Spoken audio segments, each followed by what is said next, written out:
Want to keep people and business moving in tune?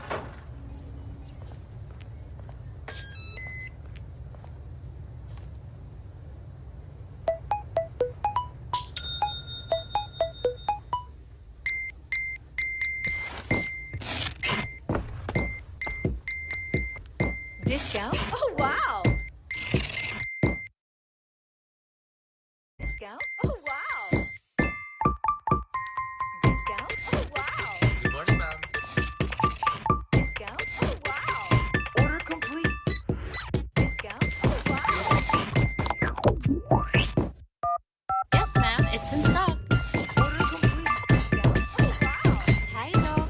Yes, ma'am. It's in stock. Order complete. You too can stay in perfect rhythm when you forge new paths to better business with Glow Business e-commerce and contactless solutions. Own greater tomorrows.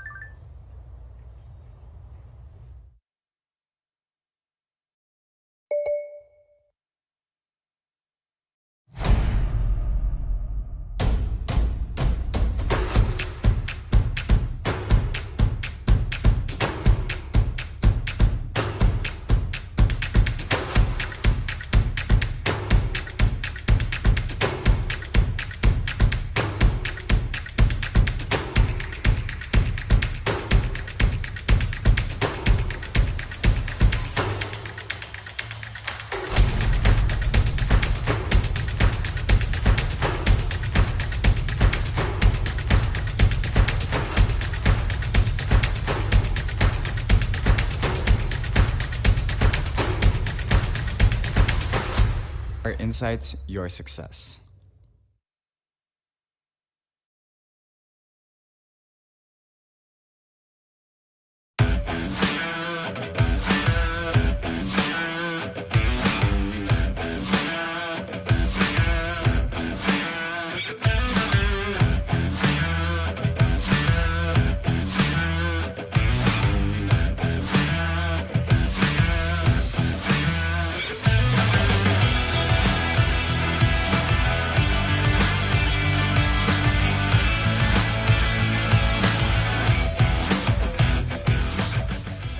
Rest assured that I'll be in BTI as your partner in development.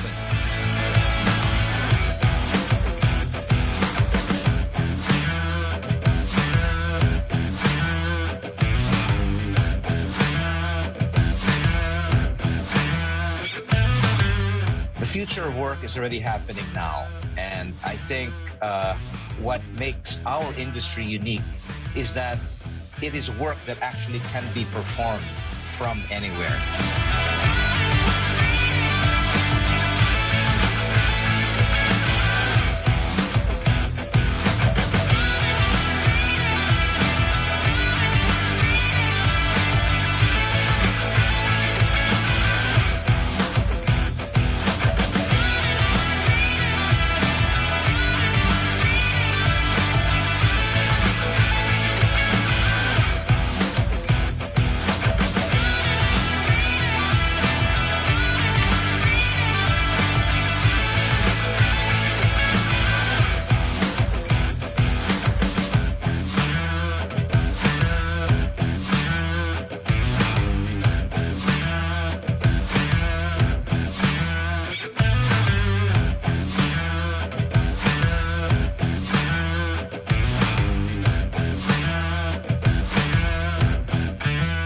We look forward to our continued journey together and the commitment to the industry's continued growth. To the members, partners, and delegates who joined us today, I want to thank you for being part of this important conversation.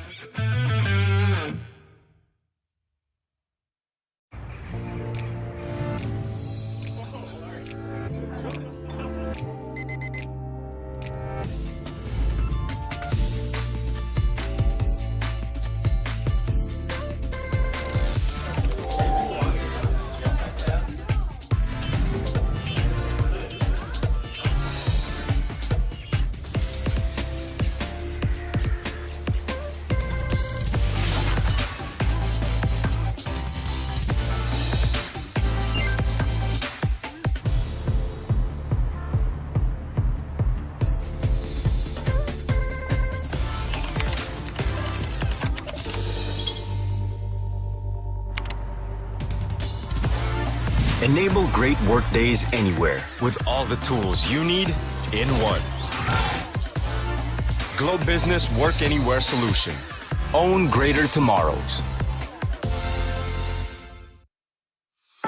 Imagine living in a city full of historical and natural treasures. Fill your bucket list with fun, leisure, history, nature, and food. Welcome to Bago City.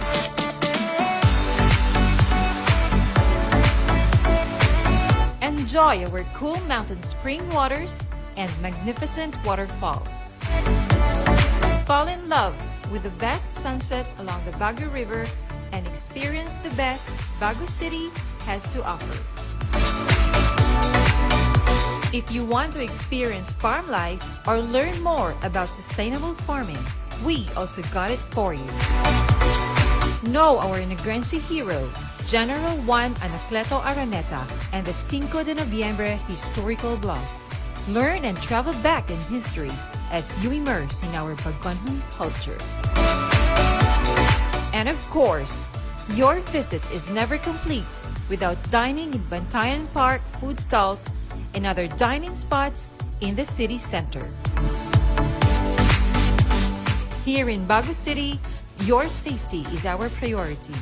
So enjoy Bago City's destinations in the better normal. All these you can find in Bago City. So what are you waiting for? Come and visit us and experience Bago City.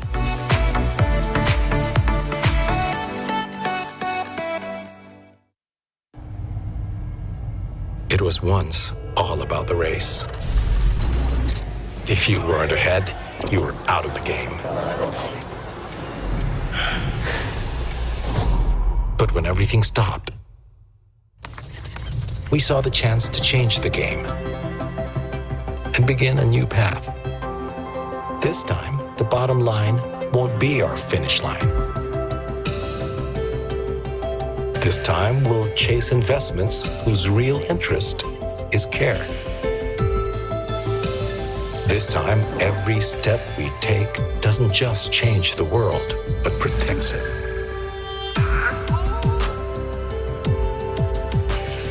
This time, our tech advancements will propel human betterment. This time, we will run the longer race, because the most rewarding pursuit is leaving a world greater than what it is.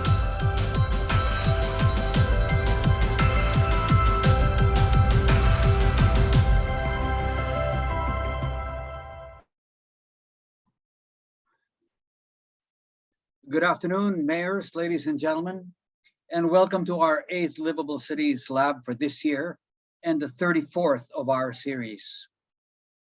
Today, we're going to speak on building digital cities, presented together with the League of Cities of the Philippines and in partnership with Globe Telecom. Over the past 2 years, there's been a marked accelerated shift towards digital interaction in cities and across the country.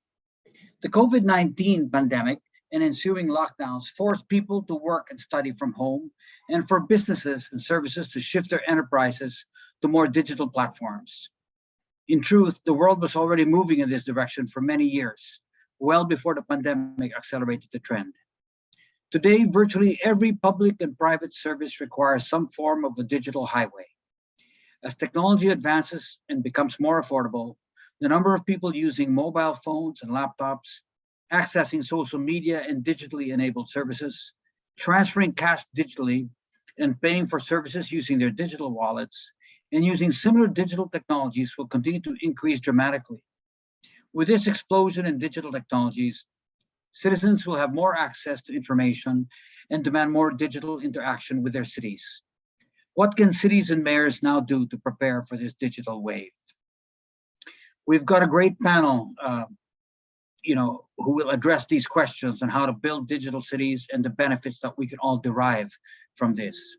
Today, our panel includes the new DICT Secretary Ivan Uy, Jack Madrid, President of IBPAP, Jonathan de Luzuriaga of Philippine Software Industry Association and Spring Valley, David Lee Chu of Lee Chu Property Consultants, and Mayor Nicholas Yulo of Bago City.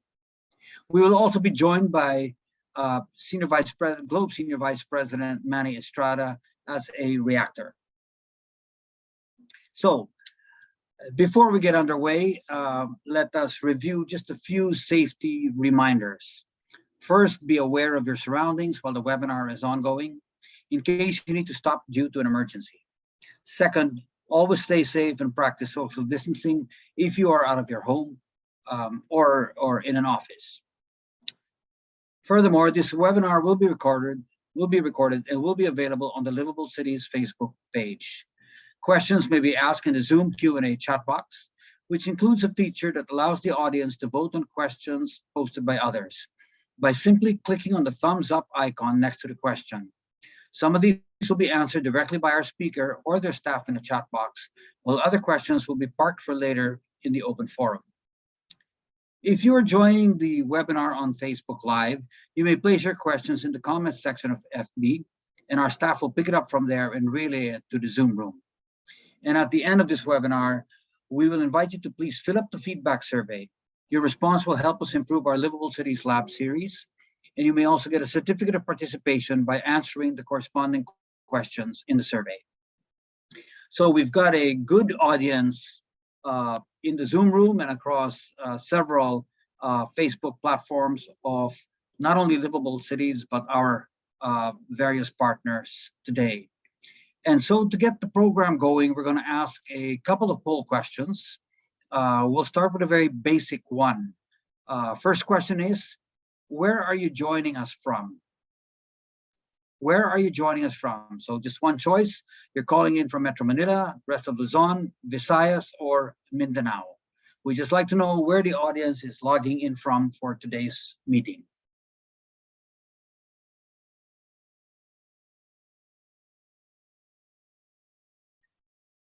Okay, so we've got most are logging in from Luzon, 34% from Metro Manila, 39% rest of Luzon, 11% Visayas, and 17% Mindanao. So that's the composition of today's room and today's audience. So let's get started with our first speaker, and we have a great panel of speakers, and we will run through each speaker's presentation and then go to a Q&A. But at the while the speakers are presenting, please feel free to raise your questions in the chat box, and we'll get to them as soon as you can while presentations are still running or at the end during the Q&A. So let me start with our first speaker today, Secretary Ivan Uy. So Secretary Uy has had an extensive experience or career in the ICT industry and in public service. He specializes in information technology and its impact on law, justice, and governmental institutions. He was a Hubert Humphrey Fellow under the Fulbright Program at the University of Minnesota and a graduate of the College of Law at the University of the Philippines. As a public servant, Secretary Uy has served as chairman of the Commission on Information and Communications Technology, or CICT, which was the predecessor of the Department of Information and Communications Technology, today's DICT. From 2011 to 2016, he led the formulation of the Philippine Digital Strategy, and he has served as Chief Information and Technology Officer of the Judicial Branch, working out of the Supreme Court, responsible for the overall technology strategy and implementation within our court system. So we're happy. He's an old friend. I last saw him, well, last night, but before that, more than a decade ago. And it's good to see Secretary Ivan Uy again today. He'll be speaking about digitizing the Philippines. So let us all please welcome Secretary Ivan Uy. Secretary, over to you. Yes, good afternoon, Bill, and great seeing you last night. That was a quick, catch up, but I'm glad we're together again and for this and probably many more events to come. So I'd like to acknowledge, of course, Mayor Nicolas Yulo of Bago City, Jack Madrid, an old friend, president of the IT and Business Process Association of the Philippines. Hi, Jack. Of course, Jonathan Luzuriaga, also an old colleague way back, president of the Philippine Software Industry Association, and founder and CEO of Spring Valley. I guess you're logging in also from your nice location out there in the province. Mr. David Lichu, CEO of the Lichu Property Consultants. Mr. Manny Garcia Estrada, sorry, Vice President of Globe Telecom. To the organizers and guests of Livable Cities Philippines and League of Cities of the Philippines, my friends, colleagues in the public sector and the private sector, a pleasant afternoon to everyone. Digitizing the Philippines has always been one of the Department of Information and Communications Technology's main priorities. As the primary agency tasked with ensuring the provision of strategic, reliable, cost-efficient, and citizen-centric ICT infrastructure, the department remains dedicated to this goal. And we are always working towards building a digitally competitive nation for the Filipino. To do so requires digitally transforming the country as a whole. All the changes that we seek towards this must be inclusive and beneficial for every Filipino. Now, this comes as a challenge since we are, after all, not only a developing country, but an archipelago. It is also worth noting that the archipelagic nature of the country is disadvantageous in promoting ICT infrastructure. Its costs actually can be quite prohibitive. Nonetheless, for all these challenges that may set us back, the DICT is steadfast in its commitment to serving the public and delivering the ICT needs of our citizenry. A digitized Philippines is formed by digital cities that are innovative, self-sufficient, and are thriving business destinations. Within a digital city, people can access an abundance of work opportunities, opportunities that transcend local and physical boundaries. Universities, colleges, and schools abound, preparing the youth for the future with digital tools and equipping them with the necessary ICT skills. Within their homes and even in public places, people are secure and comfortable as they partake in the far-reaching benefits of this digital city. They access the internet, manage their finances online, receive telemedicine consultations, or simply connect with their loved ones through the varied social media networks. In line with this, the DICT has been advocating for inclusive growth and development around the Philippines through the Next Wave Cities program since its inception in 2009.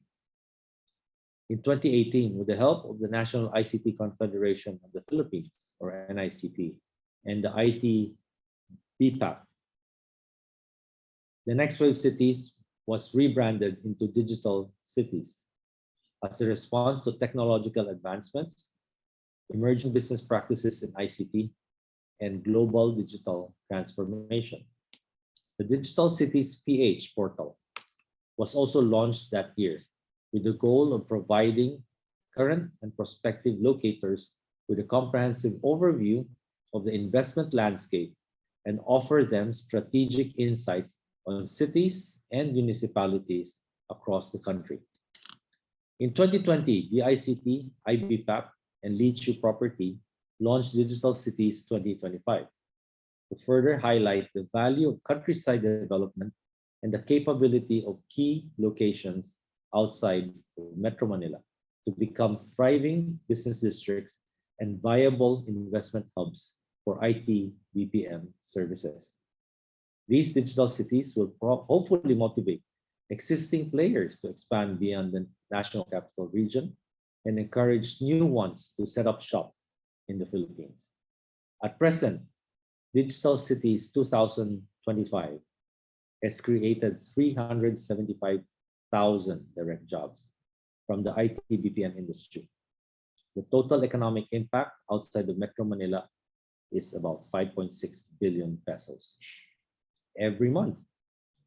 These accomplishments are all aligned with the objectives of successfully setting up IT BPM locators in 25 cities and generating more opportunities in the countryside by 2025. We, the DICT, are building the country's digital landscape to spark interest in our people, interest in ICT that can fuel passion and more Filipino innovations. By embracing data and technology, we are one step further in realizing our vision for a digitized Philippines, a country that is capable of actively engaging in the global digital economy. I look forward to working with the LGUs and institutions from both the public and the private sector to establish our digital cities and as a result, build a digitized Philippines. Together, we can create a digitized nation, a nation that can provide a sustainable digital infrastructure, a nation that can generate digital and ICT-enabled jobs, a nation whose government is empowered by ICT, a nation whose people lead peaceful, content, and progressive lives. Let us all work together to mold a digitally competitive nation and shape the Filipino people into an ICT skilled in the citizenry. That being said, I look forward to our meaningful discussions later on. Thank you very much and stay safe. Thank you very much, Secretary Ivan. Very clear, and that sets the stage for what lies ahead. But I think maybe it's worth repeating two key figures that you cited as a benefit of Digital Cities 2025, which is 375,000 jobs created and 5.6 billion pesos in economic impact. And that project is just getting underway, and I don't think we've really felt the full impact yet. No, but I think that gives us a very clear idea of the potential that just one program has for creating jobs and creating impact. So thanks very much, and I look forward to the questions that will come your way. For our next speaker, let me go to one of the industries which has really benefited and contributed to digital cities and digital businesses in the country, and I'm referring here to IBPAP, the whole BPO and business processing industry.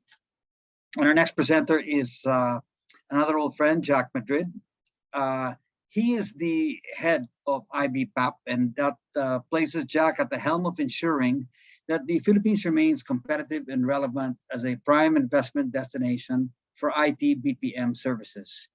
He is a seasoned business leader with 20 years of experience in strategy, digital innovation, and transformation initiatives. Before joining IBPAP, Jack held various leadership roles, including managing the U.S. consumer tech support and customer care businesses for Dell International Services from 2006 to 2009. He also established Yahoo's brand and operations in the Philippines as its country manager. And at that time, he was a member of the board of directors of the Internet and Mobile Marketing Association of the Philippines, or IMMAP. His professional history also includes working at Ayala Corporation as a managing director, at Citibank, Hong Kong and Manila, and as country manager for both MTV Philippines and Multiply.com. And he's a co-founder and president of the Digital Commerce Association of the Philippines. So you can see that his career has been very immersed in this field, and he's come back and joined and now running the IBPAP. So let's speak about digital transformation and the IT BPM industry. Let's all please welcome Jack Madrid. Jack, over to you. Thank you very much, Bill, for the kind introduction and warm welcome. It's good to be reconnected again with all of you here. I would like to share a snapshot of the IT BPM industry. I'll start with some context for the global IT BPM industry, which had a phenomenal 2021. Actually, it's one of the highest growth periods in the industry's history. Can we move to the first slide, please. So, growth in terms of headcount was close to 12% globally, and for revenue was as high as 15%. In actual figures, that's 8.6 million FTEs and up to $247 billion in terms of revenue. This impressive growth was driven by an increasing acceptance and interest towards offshoring business, particularly for organizations looking to improve efficiency and drive down cost. Even regulated industries such as banking and healthcare, which traditionally have been reluctant to offshore work, have now become much more open to this concept, and after their positive experiences during the pandemic. This sustained growth of the industry, both globally and locally, I'll be sharing the Philippine numbers a little bit later, will be defined by several factors. We expect even more reliance on outsourcing and offshoring. So this will be spurred by next generation business models and assets, as well as by the growing gap in talent and skills, which are undergoing a shortage, as well as more competitive pricing models. The expansion across different verticals and horizontals, as well as increasingly high digital adoption, which was mentioned by Secretary Ivan, by traditional players, will also be key drivers of growth in 2022 and beyond. More and more companies in the global business services are also incorporating offshoring and outsourcing into their strategic initiatives to improve efficiency and optimize costs across multiple geographies. Let's now look at how we performed in the Philippines. The local industry also had, happy to say, a very strong 2021. You see the numbers here. 9.1% increase in headcount. We ended last year with 1.44 million Filipinos employed in our industry. In terms of revenue, that was almost 11%. And that is just short of $30 billion US dollars, and contributing 7.5% to our country's GDP. This impressive growth attests to what we had projected last year, that 2021, where we added 120,000 jobs, is not really just a recovery. It really marks a resurgence for our industry. So I think we are all quite optimistic about the years ahead. I'll be talking a little bit about the roadmap that we will be publishing for the industry in late September.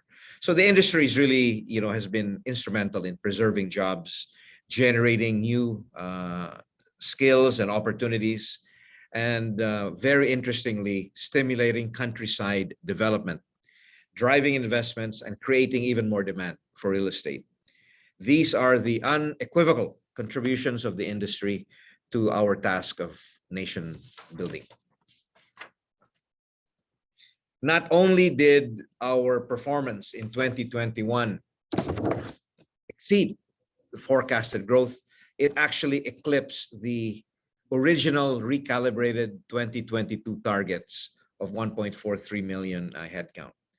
This impressive outsurge we attribute to pent-up demand from global clients, a stronger confidence level in work from home and hybrid setups. These are from clients in contact centers as well as business process services. And we are witnessing impressive growth as well in the emerging subsegments like e-commerce, fintech, healthcare. Undoubtedly, we are an indispensable pillar of the Philippine economy. Next slide, please. Where we continue to drive investments, employment, and absorb and use real estate.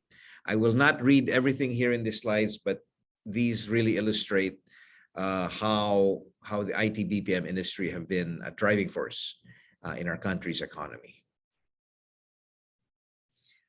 Data from the The Department of Labor and Employment show that our industry consistently ranks among the highest of the leading industries offering jobs across the country.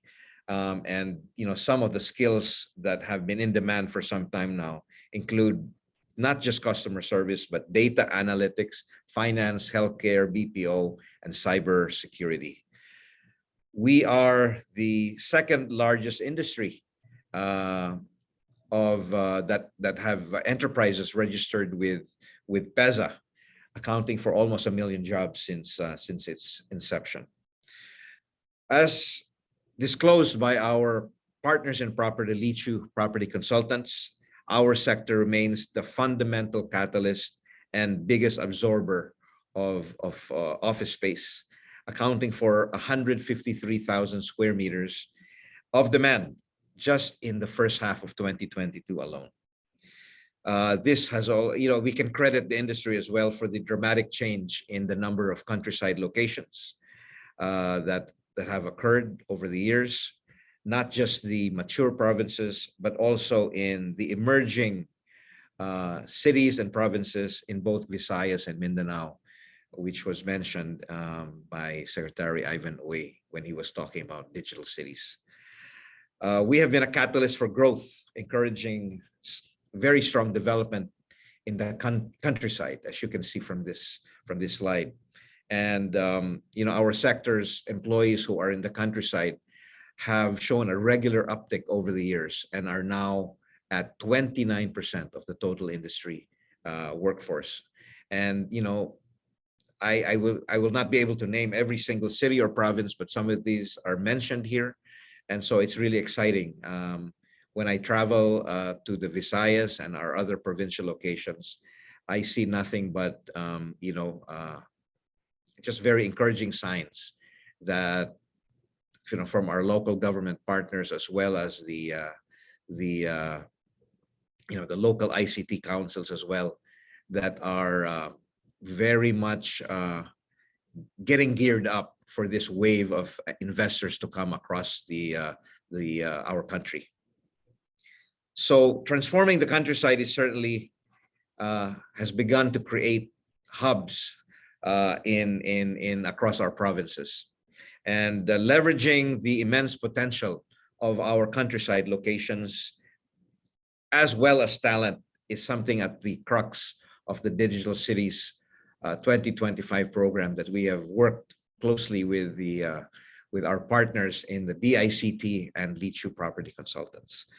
The goal of expanding beyond the NCR, we launched this program together with our partners in 2020, and through the program, we initially started with 25 areas chosen based on their potential and being able to meet specific criteria.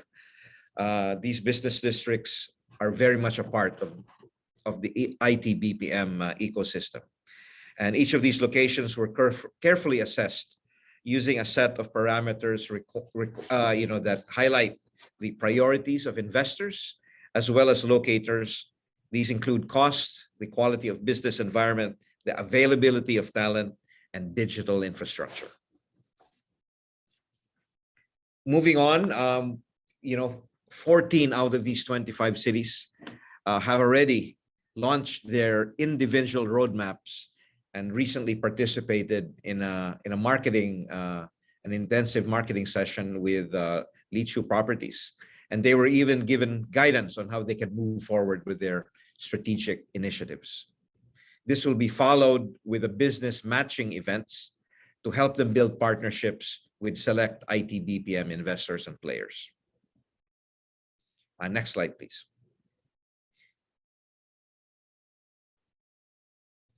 Building better business and supply chain resilience from a talent standpoint will continue to be extremely critical amid this intensifying global war for talent. This has been exacerbated by higher attrition rates that the industry experienced during the pandemic, and as well as the growing requirements for even more advanced digital skills. I am referring to data analytics, engineering, machine learning, cybersecurity, as well as niche skills such as software development and 3D animation.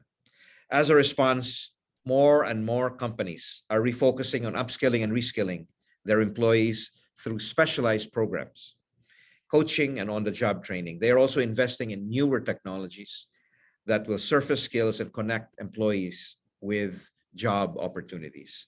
The integration of hybrid work models, which is a topic that that is now part of the emerging normal as we turn to this a more normal stage of our industry, will become more prevalent globally. 70% of IT BPM companies are saying that they will be implementing hybrid work arrangements.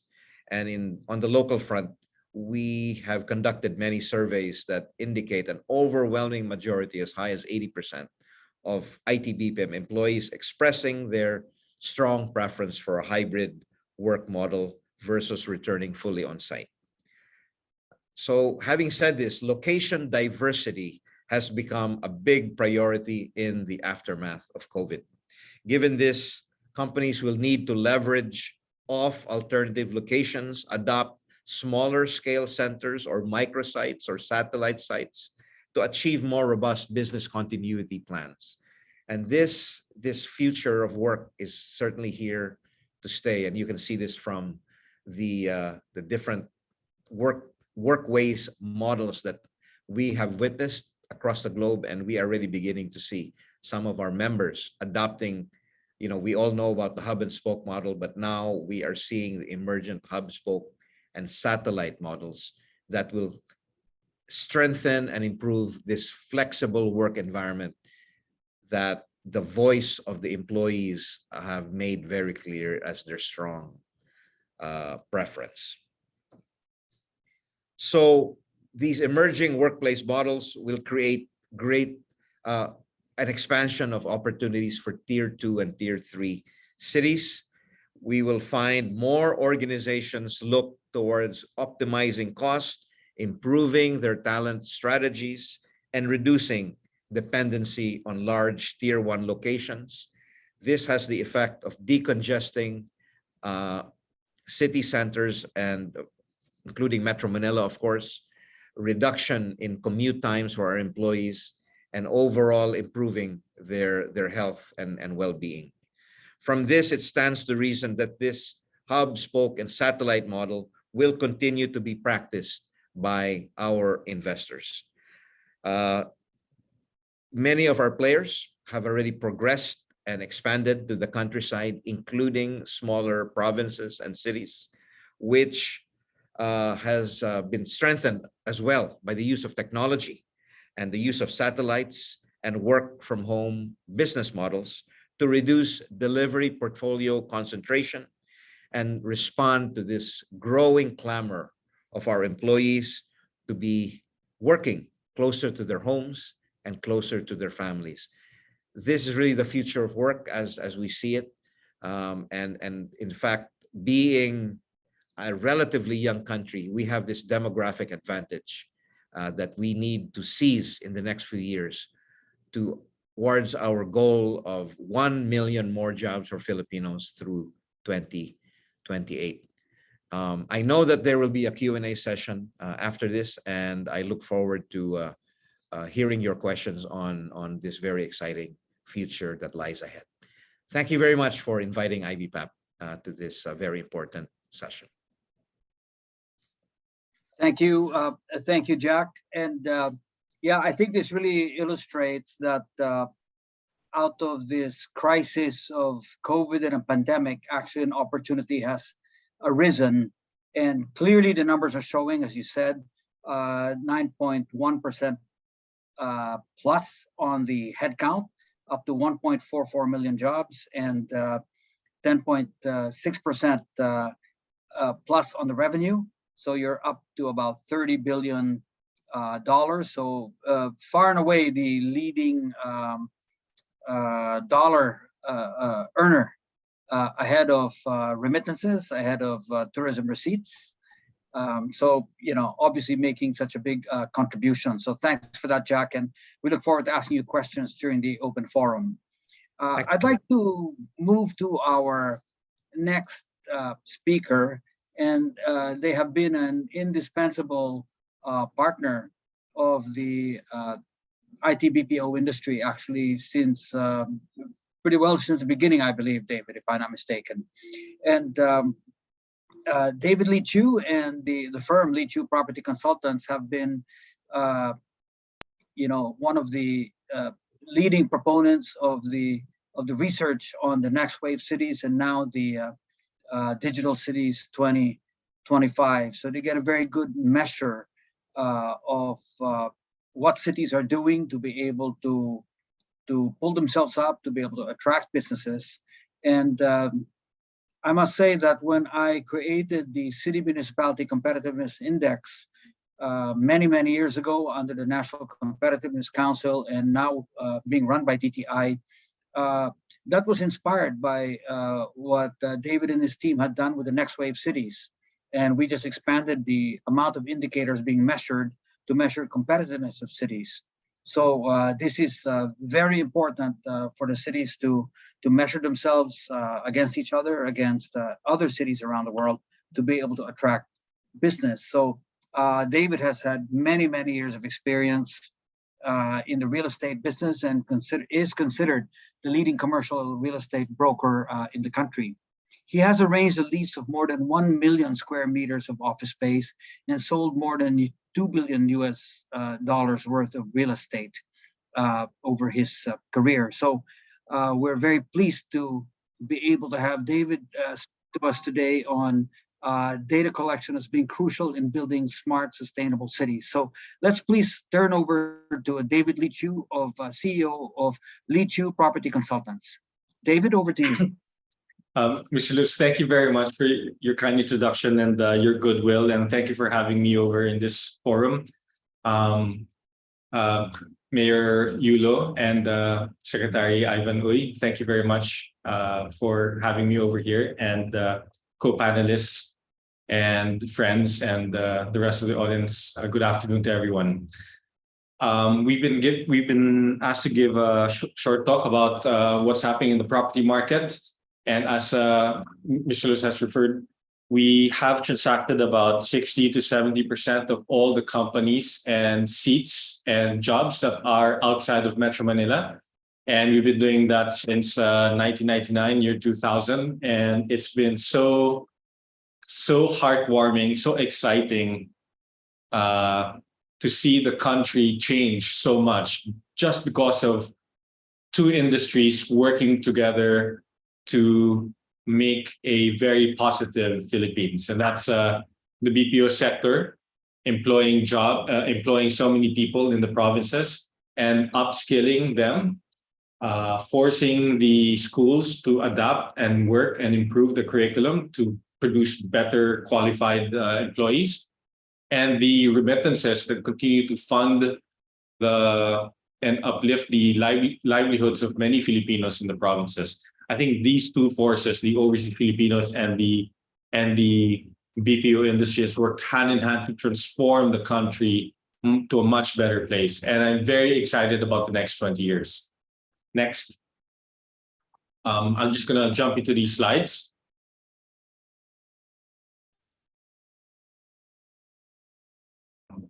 Sorry, next slide, please. Okay, previous slide. And so I guess to support what Jack said earlier and Secretary Uy, the country is, a lot of the leaders, the business leaders, are anxious about what's going on with global inflation, global interest rates, how interest rates are going to choke many businesses, the issues between China and Ukraine and Russia, and how that impacts global supply chains, global commodity prices, food prices, the aftermath of COVID and the succeeding pandemics that will beset the world.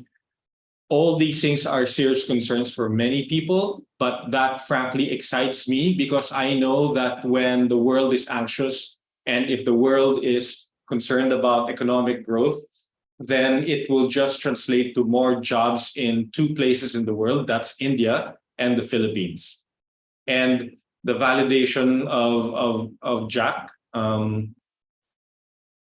makes me very excited about 2022, 2023, 2024, and beyond, because we know that the Philippines is truly part of the solutions for many companies to work their way out of a crisis. And many of the companies that we are servicing today are talking about massive headcount growth. We just leased out 50,000 square meters of office space in one building in Bonifacio, and we did that in 4 months. And that is despite all the issues about COVID and global interest rates and all these other concerns.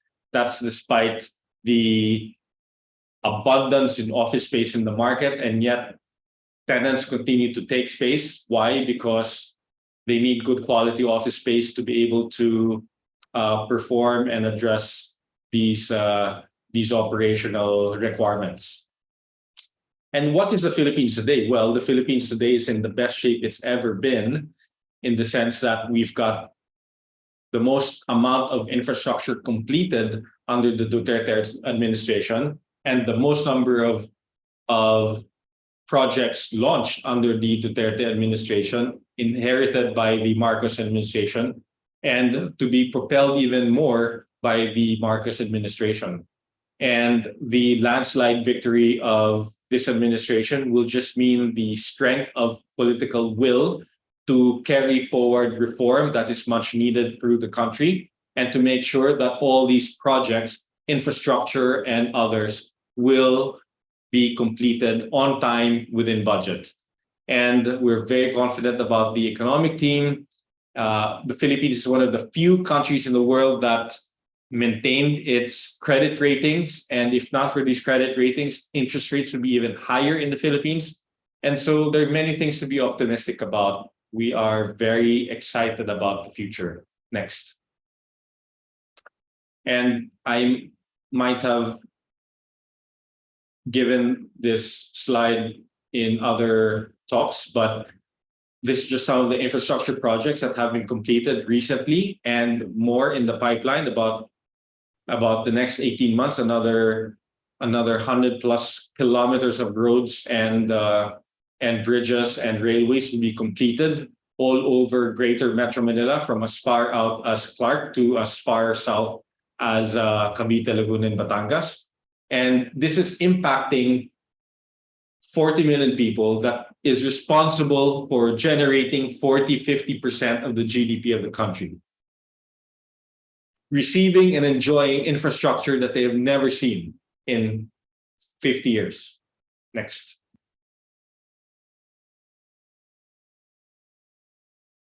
Next slide, please.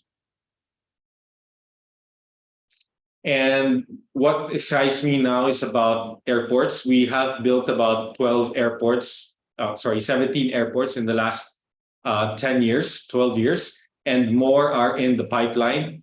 And I am so envious of the people of Cebu. I'm so envious of the people of Puerto Princesa or Panglao, Bohol, or Iloilo or Davao, because their airports are so stunning.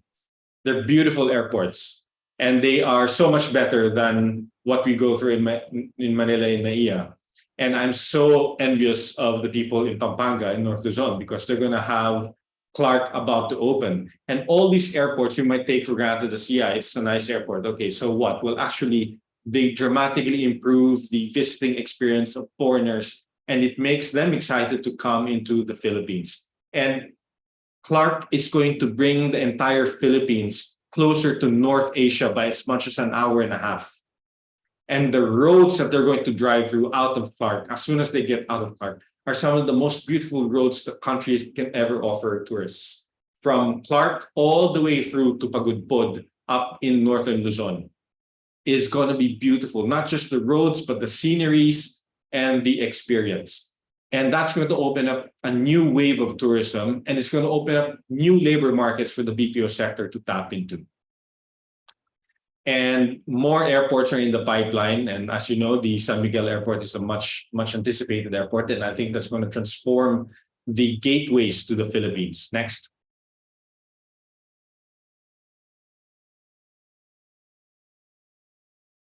Next slide, please. We've consumed 53 business parks. 20 years ago, we kind of wondered, how the hell are we going to consume all this land? Who's going to take up all this office space? Who's going to take up all the residential space? Well, the BPO sector pretty much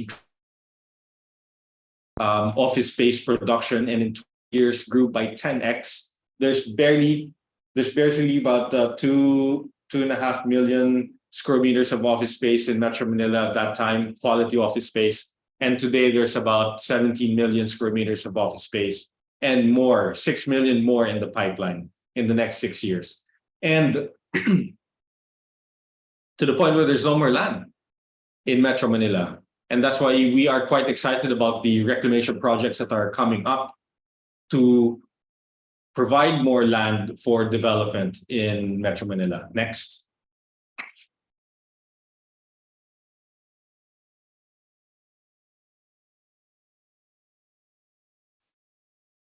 And it's not just in Metro Manila anymore. The story is all over the Philippines.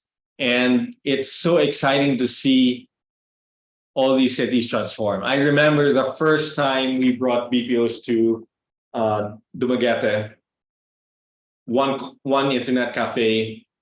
They were about to open their first McDonald's, their first Jollibee, a handful of resorts. And since 2004, 2005, when the first BPO company opened up there, there's now so many. I mean, the entire Dumaguete economy has transformed and blossomed.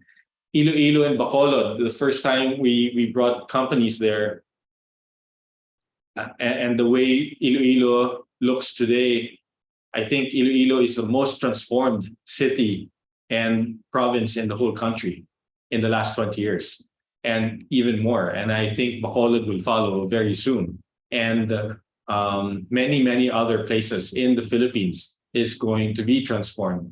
And a big part of that will be driven by the BPO sector. Next. I mean, 130 IT parks and townships producing quality infrastructure, quality buildings, quality hotels, quality malls. And it's just uplifting the lives of millions of Filipinos. And it is just going to make the Philippines a much better place to do business and to do tourism. This is the chart that shows you how much office space the industry's taken in the last 10, 11 years. And you can see that 2020 and 2021 were very low years relative to previous years. And that's despite the fact that the BPO industry had a record headcount year in 2021. In 2021, I think the BPO sector should have taken about 600,000 square meters of office space, and yet they've only taken 256, 300,000 square meters in the Philippines. And a lot of that has to do with the restraint of the lockdowns, their inability to take on more space, but also this whole philosophical journey of work from home, hybrid workspaces, hub and spoke model of real estate acquisitions, and being able to empower employees to give them what they want, which is a big chunk of them still want to work from home. They don't want to travel too far, et cetera, et cetera. And but that's only good news because it will just drive more jobs into the countryside. This slide shows you total leasing activity every quarter since COVID. And you can see that in the last 6 months, the last 6 months have been the highest transaction volume we have seen since COVID started in February of 2020. And the BPO sector is a meaningful part of that. The POGO sector has been very quiet in the last 24 months. And alas, finally, we're starting to see them take space again, additional space all across Metro Manila. And that's very exciting. Next. And probably another driver for excitement is the amount of live requirements. Live requirements means the transactions we see all across the industries, the markets in the Philippines that want to transact and acquire office space. Okay. Last quarter, 2022, second quarter, was the highest we've seen it since second quarter of 2020. And you can see from the trough in the fourth quarter 2021, because of Omicron, we've seen a massive rise in interest. And I am certain that this is just the first part of a long recovery process for the Philippines. And it is happening across all industries. It's not just the BPO sector, although it is the single biggest driver of office space requirements. And I do think that in the third quarter, you're going to see these numbers grow even bigger. Next. I like to highlight three key markets: Cebu, Clark, and Iloilo. Why? Because these are some of the biggest labor markets in the Philippines that's also being transformed by the BPO sector and the remittances and tourism. And congratulations to Cebu, because they were just voted one of the best cities, one of the best islands, one of the best tourism sites in the world. So congratulations. Next. And they received the best jobs in volume of jobs from the BPO sector. And I'm sorry, this is direct jobs in the IBPM sector since year 2000 to today. So these are not just jobs created in 2021, but across a number of years. And I do think that more and more more and more jobs will be created through the provinces. There's much to be said about how Metro Manila dominates the labor market and the job market in the Philippines. And I have to stress to everyone that companies really have to grow in Manila first, because it is the safest option for them today. What do I mean by that? Many people many board members of companies will go to their shareholders, will go to their board and say, we want to open up a BPO in the Philippines. And those board members who have never been to the Philippines will say, where in the Philippines are we setting up? And if they are not familiar with the location, they will probably want a very safe option for them as their first 2 sites or 3 sites.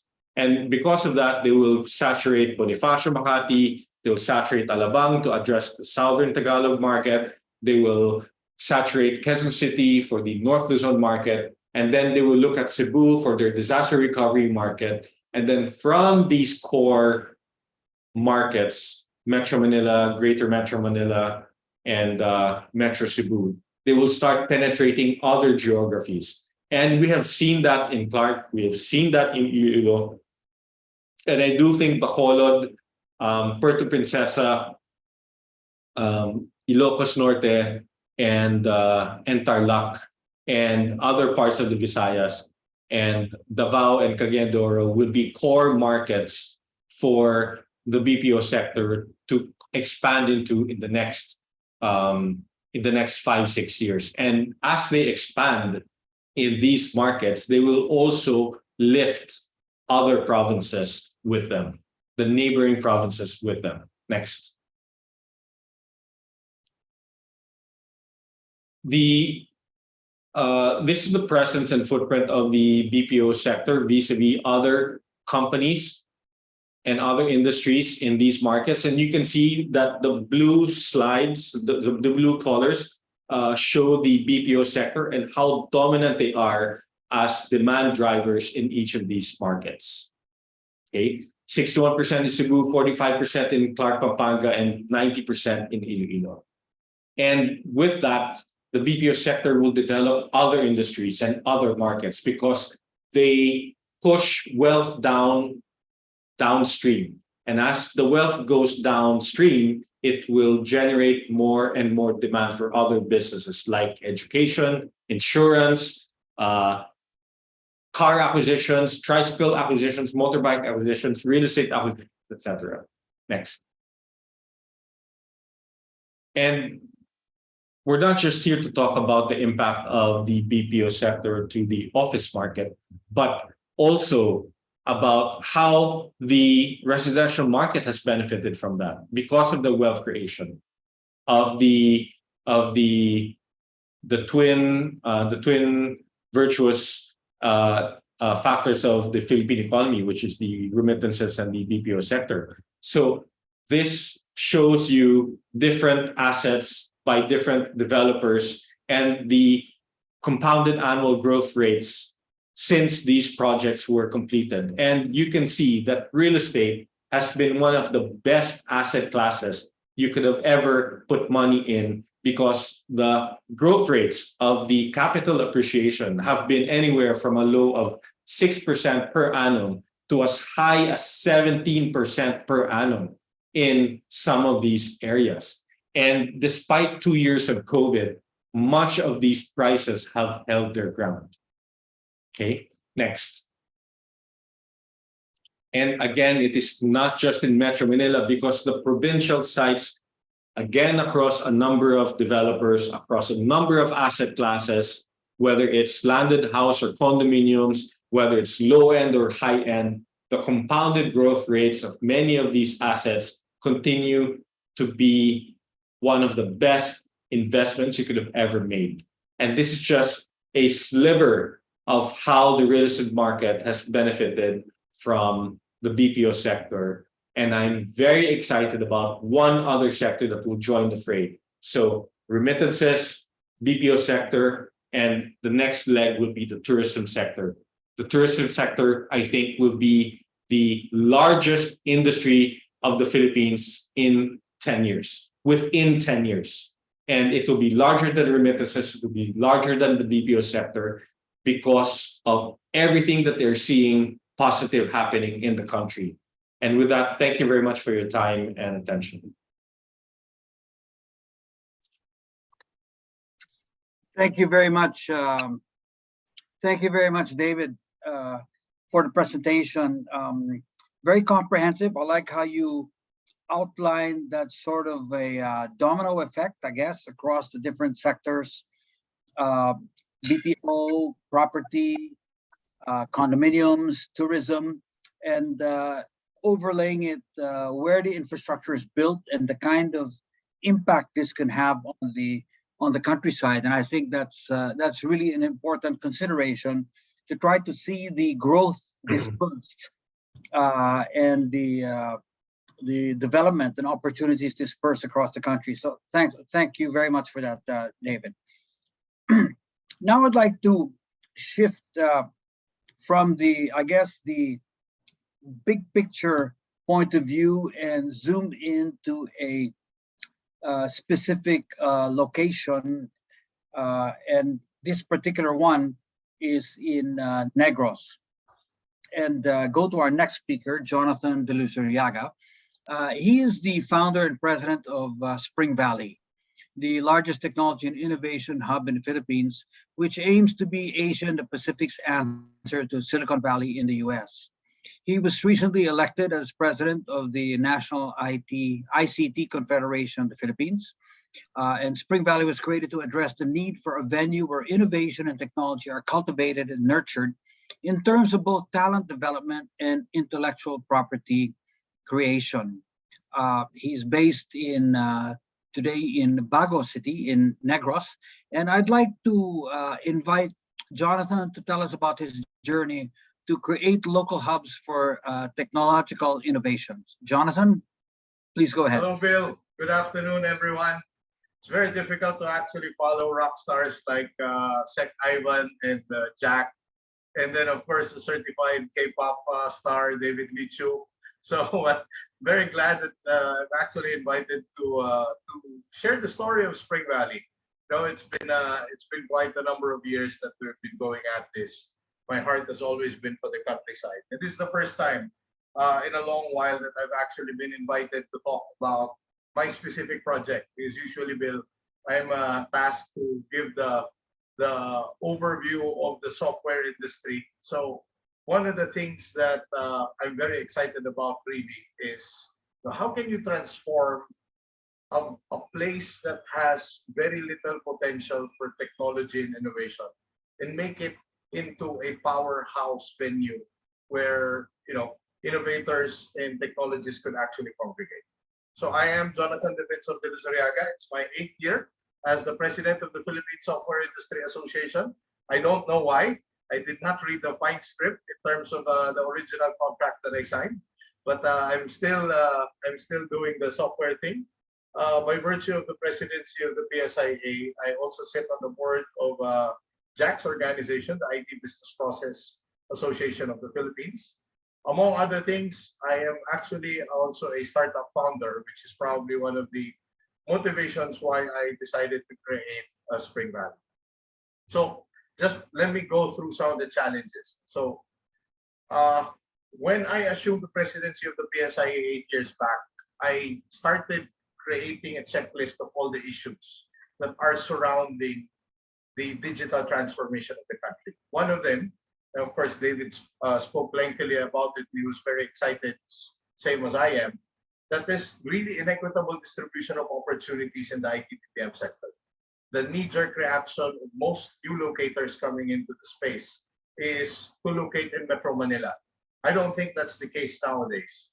And the second issue that I've actually taken note of is the industry-academe gap, which for the software sector, we actually have a high rate of about 3%, which is quite low and relatively frustrating for especially massive IT companies that are operating in the Republic of the Philippines. The next two are actually almost semi-related. We have a very big startup ecosystem, primarily because of the service orientation of most of our workers and our citizens. So that's probably one of the reasons why we're very strong in the IT BPM services sector. In fact, one of these studies and surveys that we conducted within the PSIA community is basically presenting that 95% all PSIA members are just focused on services alone. And there's only a bold 5% that decides to actually create their own intellectual property. So upon looking at all of this, I thought to myself, even if God is going to give me 2 or 3 lifetimes, it's going to be very difficult to address all of these issues surrounding our digital transformation as an HR. This is pretty much related to my topic, which is how do you now create technological hubs, especially in the countryside? What is necessary is for the Philippines to go into a moonshot. And one of the things that inspired us here at Spring Valley to do this is, the strength of the talent in the Philippine countryside. So this particular moonshot translates specifically to the Spring Valley project. What's this all about? I guess the best way to actually explain this, especially in this TikTok generation, is through a very short video.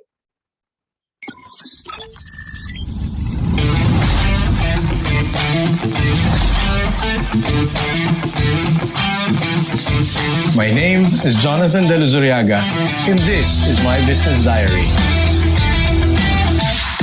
Let me tell you about Spring Valley. Spring Valley is Asia's version of Silicon Valley. The Philippines is going to play a vital role in the digital transformation of the entire world. And Spring Valley is going to be a venue where innovators and technologists could congregate in order to create technology for good. We found our partner with Globe Business. And a vision as big as Spring Valley would need to have partners that are both reliable and compatible. Reliable in terms of providing the connections that would enable our business to succeed, and compatibility with our core value, which is 1, love for this country, and 2, a deep appreciation of technology and innovation. These are very exciting times for Spring Valley and for the Republic of the Philippines. We are now at the precipice of realizing the first Filipino-owned technology company that will have its own township. And we intend to help all the founders in the Philippines by empowering them and by providing them a venue where they could be the best version of themselves. And I intend to continue this journey together with Globe Business. Philippines, it's time for us to lead.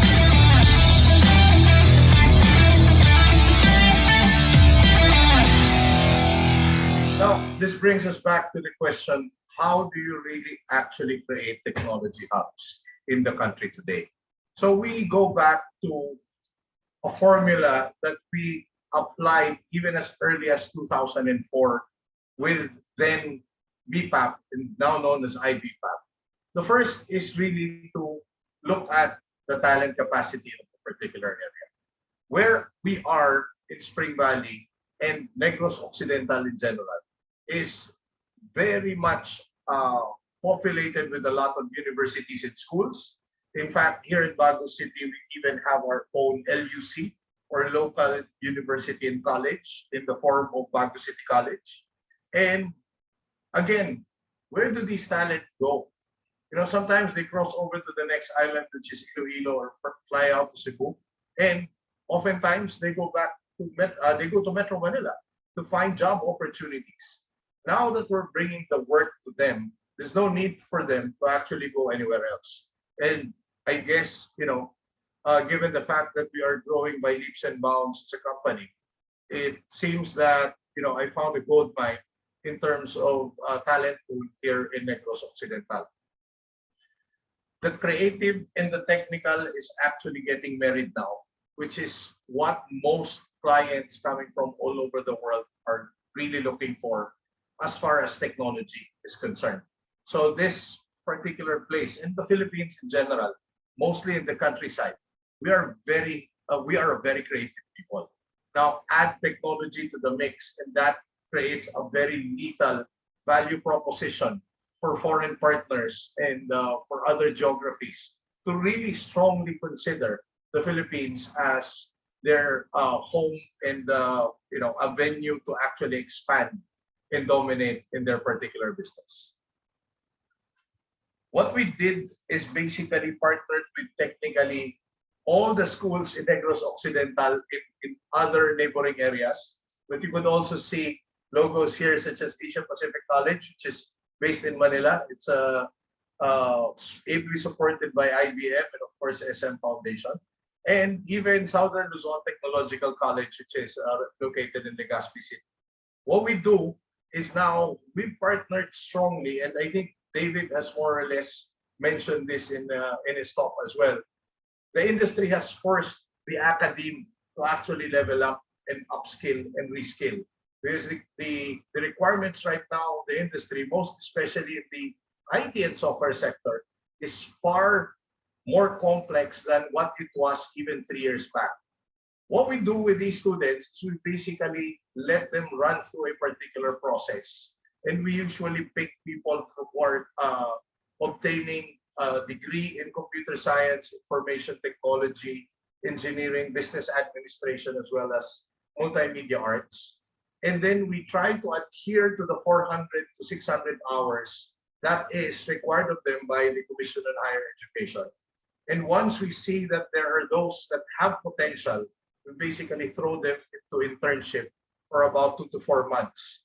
After the internship, then that's basically where we determine whether they're going to be a sprinkler or not. That's basically what we call ourselves here in Spring Valley.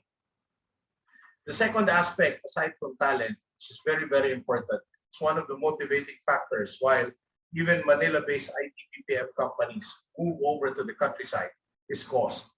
I'm very thankful with the Department of Trade and Industry here in Region 6 for spearheading such an impactful initiative in terms of coming up with a study across all of the 6 provinces that make up Region 6.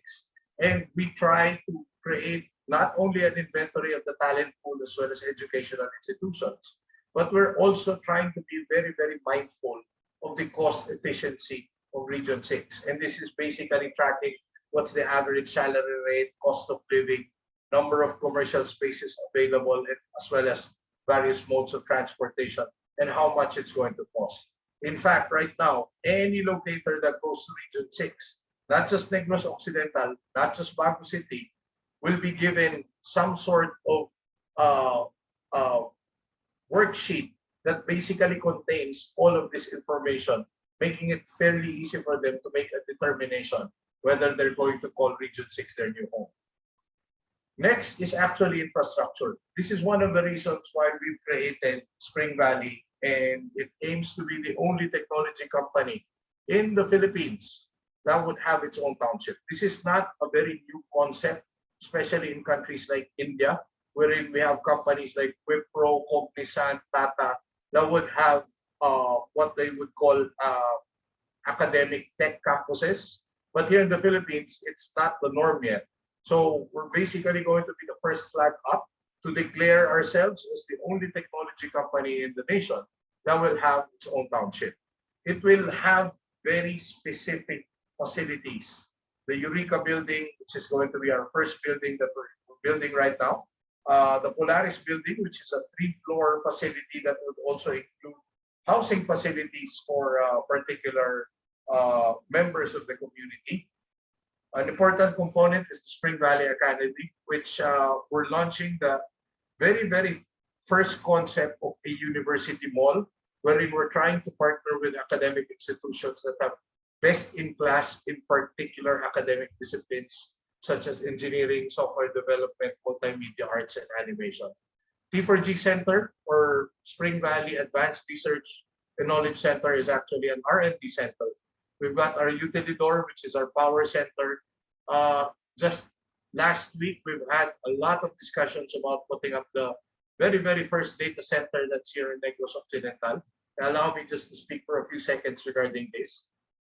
There's a lot of demand for data centers now, primarily because of the data explosion that happened during the Great Lockdown. And apparently Singapore could not, which is the default data center capital of Asia, could not accommodate all of these requirements now, which gives countries like the Philippines a golden opportunity to get some of the benefits of the digital explosion that just happened. We have the homestead, which is our aquaponics and agri-tech research facility. Retail spaces, of course, living quarters and a hotel because they've got to stay somewhere. And of course, a lot of health and lifestyle facilities. There has to be the presence of various telcos. It's very good that all our friends from Globe, to PLDT, to Dito, to IP Converge have more or less agreed to explore the possibilities of being present in the township. Connectivity, of course, is going to be one of the cornerstones of building a technology township. Let's not even talk about digital without connectivity. And then the third one is actually the business environment. And when I say this with all sincerity, not just because our mayor is actually speaking after me, but this is the first place that I've done business in Bill that has really rolled out the red carpet. Just this morning, I was with the mayor, and people here in Bago City really walked the talk. Just to prove, the kind of support that they're giving to the IT-BPM industry. They even made me a member of the board of directors of Bago City College, which gives us, here in Spring Valley, a direct relationship influencing the curriculum so that we could produce graduates that are more or less apples to apples with what the industry requires. So I'm not going to steal the thunder away from our mayor, because I know he's got a bang-up presentation that he prepared for. But again, I just like to reiterate, it's so great to do business in the countryside. The local government units are very much welcoming. They understand the economic ripple effect of the IT-BPM industry and are very much willing to actually support any new locator that's coming into their jurisdiction. Last but not the least, and this is one of the things that I was harping on when I was the president of the National ICT Confederation of the Philippines. Even if you have the four pillars pretty much aligned, so you've got talent, you've got cost, you've got infrastructure, and you've got the business environment. You need to have able supporters from the industry, three of which already spoke before me. If you've got Mr. David Pichu beside you supporting you, chances are your rate of success is going to magnify tenfold. And in the case of Spring Valley, I'm quite happy that old friends in the industry have seen the vision, have appreciated the mission, and have more or less been immersed in all of the challenges that we've gone through since 2016. And these are, of course, some old-time favorites in the industry, some of which are your very good friends as well, Bill. We've got Dan Reyes, former chairman of IBPAP and former head of GenPAC, who's currently the president of CareSpan Asia. We've got Bob Ginto, managing partner of NMGRA Law, who's also the corporate secretary of IBPAP. Rose Ray, who's president of the Albay Chamber. We've got Tom Lastrilla, who's a very young, brilliant individual, probably one of the few people who have a master's degree in mechatronics from Osaka. Few friends from Taiwan actually came to the fold and said, instead of buying condominiums, David, I'll just invest this in Spring Valley. And then we've got Mr. Joel Davao, who's president of Kamankalan Cable, is also here in Negros Occidental, and who happens to be also the president of the Philippine Cable TV Association. And then the last person who actually joined our roster of supporters is the person who authored the Creative Industries Bill of the Philippines. Hopefully soon will turn into a law. Christopher Toff de Venecia, who is a congressman from Pangasinan. You need to have the stars aligned. You have to have the big names in order for you to create as much noise and attract attention going to your particular location if you really want to establish a technical hub in your locality. So between me, Joel, and Miguel del Rosario, who is the president of the Animation Council of the Philippines, I think we're doing enough activities that's producing so much traction for the growth of the Spring Valley project, as well as the ICT industry in general. We have a famous saying in NICP: we have to create magic. What does magic stand for? You have to make the academe, the government, and the industry collaborate. Is it going to be easy? Hell no, it's not. But you have to start doing and pushing in this direction if you really want to establish your locality to become a significant player in an industry that continually gives. Even during the pandemic, we've been called, the pandemic-proof industry, we've been called the sunshine industry in the past.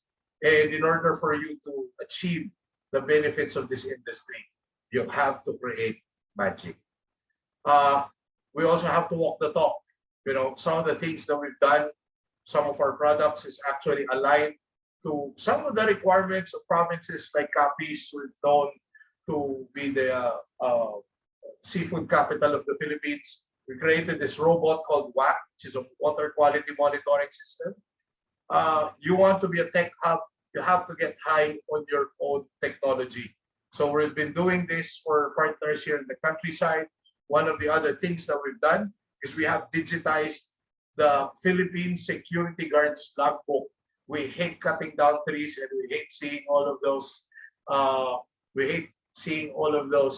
Logbooks that are not even being reviewed, and it's stored somewhere, cutting down a significant amount of trees and forests. Again, what's the lesson learned here? I'm only in an 11-hectare property. I'm not an Ayala land. I'm not a mega world. Therefore, people who go to places like Spring Valley would really need to feel the digital lifestyle. Hence, we create technology aligned with our mantra of technology for good or tech for good in order to make this particular difference. Just some other things under development. I'll just call out one. It's actually called Pasabay, which is Paluto sa Bahay. It's basically attempting to transition every ordinary Filipino kitchen into a cloud kitchen. And Tricycle, which is ably supported by our dear mayor, is going to speak next. We have this accent here in Negrosville. So everything has a call, right? Tricycle, popsicle. So we just to have a play on words, we basically created this app called Tricycle, which is a tricycle hailing app, which hopefully we could attach to a payment gateway like GCash. It's going to be less susceptible to pandemic viruses like COVID, and hopefully it's going to change the entire landscape of Bago and give our mayor bragging rights that he will be the only city in the entire Philippines that would have its own tricycle hailing application attached to a payment gateway. The big picture is to work on a template first and then start peppering this across all of the country and hopefully in the countryside. You know, again, a very popular adage that I just made up. You cannot franchise something that is not successful. So we're trying to make it work here first in Bago City. And if it does indeed work, then we have the template for success that could be shared with other locations all over the country. And with that, I'd like to thank everyone and thank you, Bill, and your entire group for giving me the opportunity to share the Spring Valley story. Thank you very much, Jonathan. It's a very inspiring story, and we really appreciate you taking the time to give us your grand vision behind Spring Valley. And I think you're on the right track, and we look forward to seeing you become very successful and building up the Spring Valley concept across the country, because, you know, doing this in the countryside, I think, is something that's going to be so important. So let me go to our last speaker, and you know, on the whole equation of digitizing places and businesses and the BPO industry and property and all, but you know, people don't really speak too much about the other important players in the room, which are the mayors. You know, these are they serve as the hosts for all these enterprises, all these endeavors. And so we're happy to invite Mayor Nicolas Yulo of Bago City. Mayor Nico is now on his third term as the city mayor of Bago Negros Occidental. And under his administration, the city has seen immense growth and development. I must say, watching the video at the beginning of today's presentation, and I've never been to Bago, but watching that video now makes me want to go to Bago to visit Mayor Nico and the city. His brand of leadership is anchored on governance, which is responsive, transparent, and inclusive. And his vision for the city is to always be a place of peace and harmony, of happiness and stability, of sustainable development and progress, and most especially a haven of all their people's dreams. And I think we just listened to one dream, the dream of Jonathan de Luzuriaga in Spring Valley. But now let's listen to Mayor Nico and talk about the dreams he's going to be creating for us in Bago City. So Mayor Nico, over to you. Thank you very much, Bill, for that kind introduction. I thank you for inviting me here. You know, for us here in the province, it is very encouraging to listen to the optimistic view of our leaders, especially in the IT industry.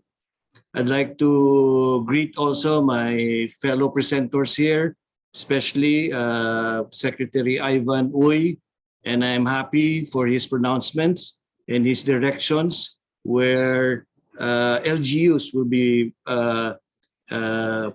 partnered in his policies across the nation. You know, we will be more than happy to work with you, especially us component cities who are outside of the highly urbanized city. We would like to get a share of the pie, so to speak, with the growth of IT and BPO. And of course, it takes government, national government's leadership for us to be on board. Of course, special mention also to Jonathan de Lozuriaga. Thank you for locating your Spring Valley Township here in our city. Jonathan, and Spring Valley is changing the landscape of our city from a purely agricultural city to now we can say that we are now part of the digital world. And I'd like to greet also those who are viewing this presentation. This is really an eye opener for us, and that brings me to my presentation. And now I'd like to screen share.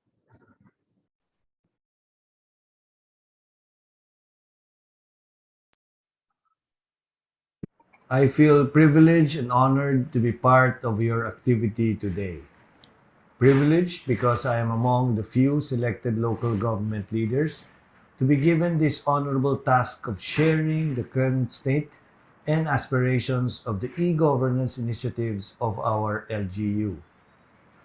Honored because despite us not being at par with the big cities of the urban metropolis in terms of e-governance implementation, we have been considered to also have a 2 cent worth to share in the discussion of improving governance through digitization.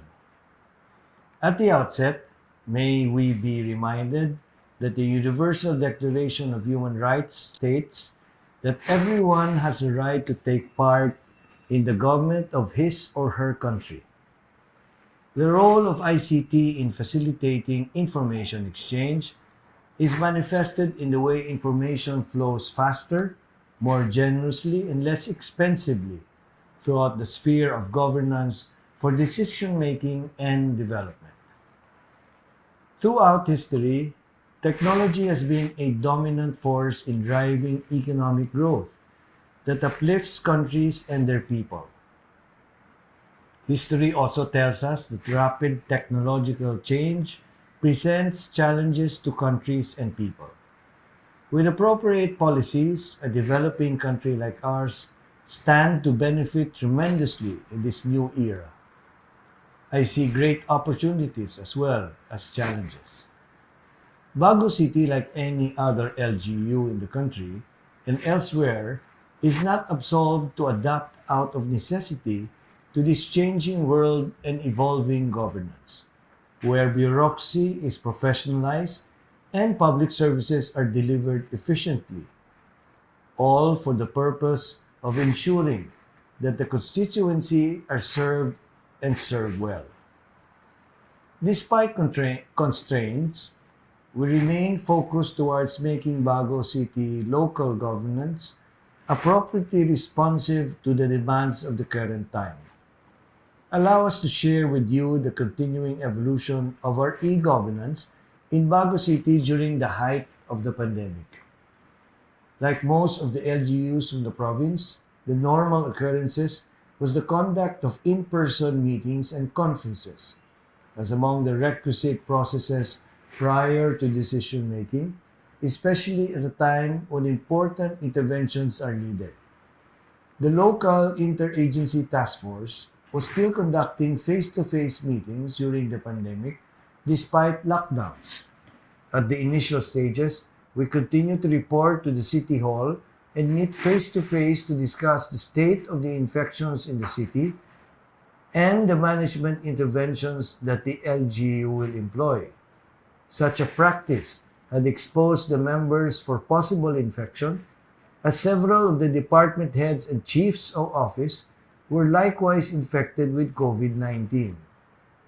Each time one is tested positive, contact tracing and self-isolation and quarantine are amongst the most fearful experiences we all have, over and above the disruption of work and the delay in the delivery of basic services to the constituency. All this took a huge turn with the utilization of messenger group chats virtual meetings via Zoom and other platforms, and the introduction of FB pages and LGU official websites, giving information to the public relative to the pandemic and the interventions the local government are doing in order to keep our constituency informed and up to date. Returning overseas Filipinos and stranded Bagonhons were able to access information on the requirements for their travel and able to download forms necessary for proper coordination. Also, social media community led Bayanihan and LGU supported employment and business initiatives sprouted.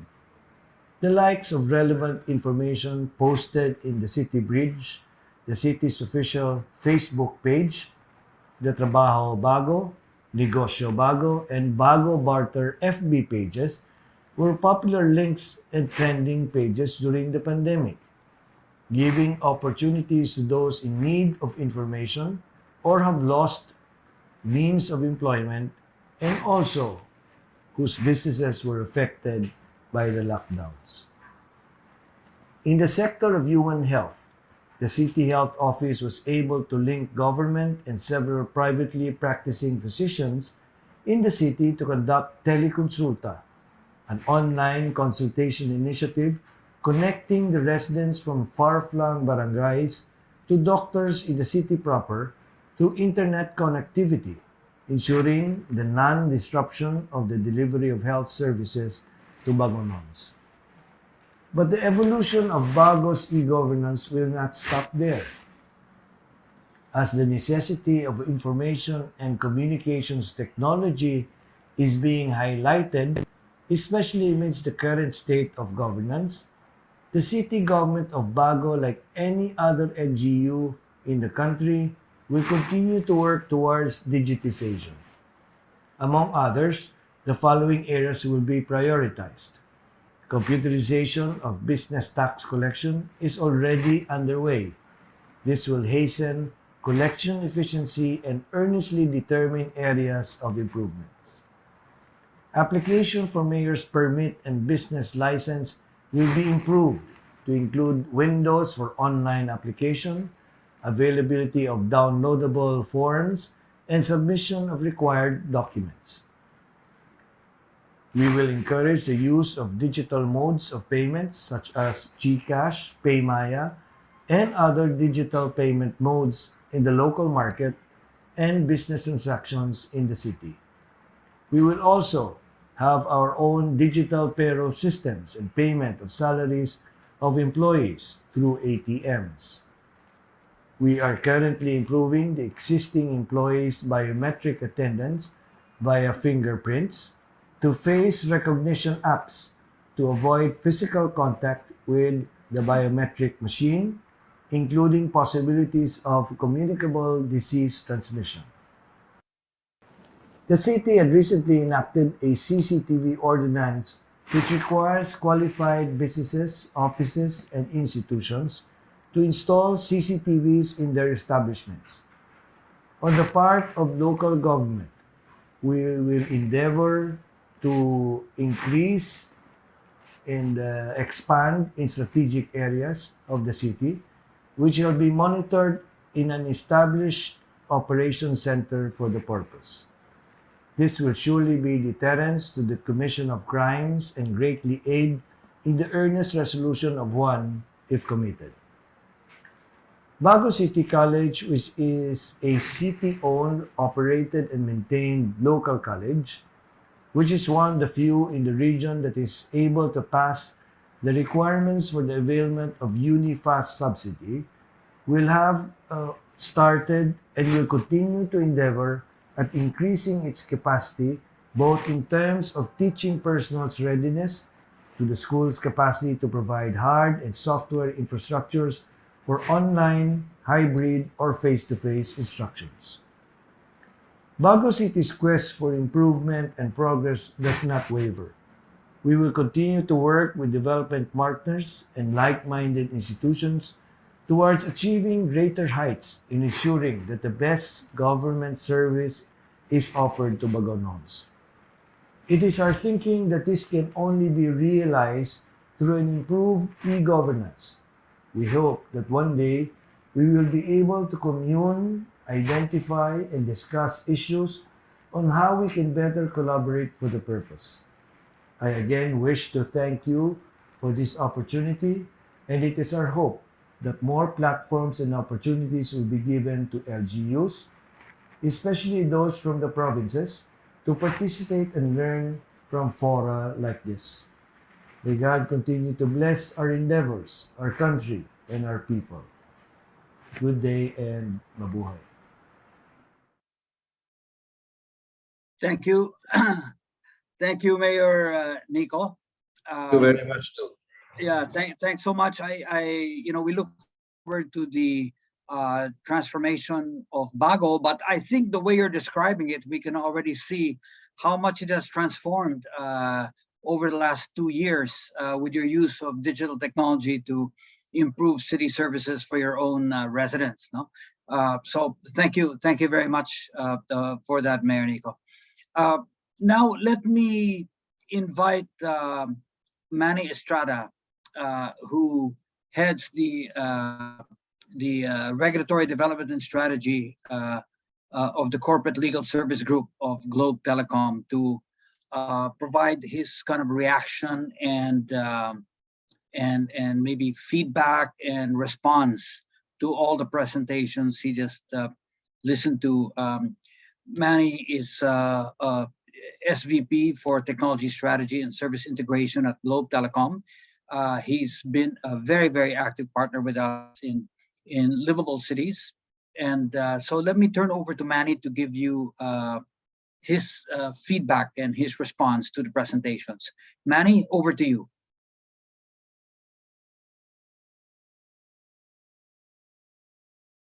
Manny, you're on mute. Yun. Okay, so good afternoon, everyone. I also like to thank the presenters first, Mayor Yulo,